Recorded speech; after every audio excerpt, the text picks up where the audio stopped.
નમસ્કાર ખેડૂત મિત્રો, ખાસ કરીને મગફળીના પાકને બીજ માવજત ખૂબ અગત્યની બાબત છે.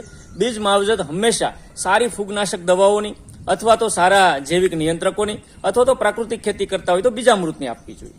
ત્રણેય અલગ અલગ રીતે પદ્ધતિઓ ખેડૂત મિત્રો જે આપણે કરીએ છીએ ખેતી એની પ્રમાણે આપીએ. આપણે જો વાત કરીએ કેમિકલ દવાઓની તો એની અંદર ફૂગનાશક દવાઓની અંદર કાર્બોક્સિન 33.5% પ્લસ થાઇરમ 33.5% વાળી ફૂગનાશક દવા 1 કિલો બિયારણ દીઠ મગફળીના 2.5 થી 3 ગ્રામ લેખે આપવી જોઈએ અને વાવેતરના 12 થી 15 કલાક પહેલા જો આપવામાં આવે તો ખૂબ સારા એના પરિણામો મળશે.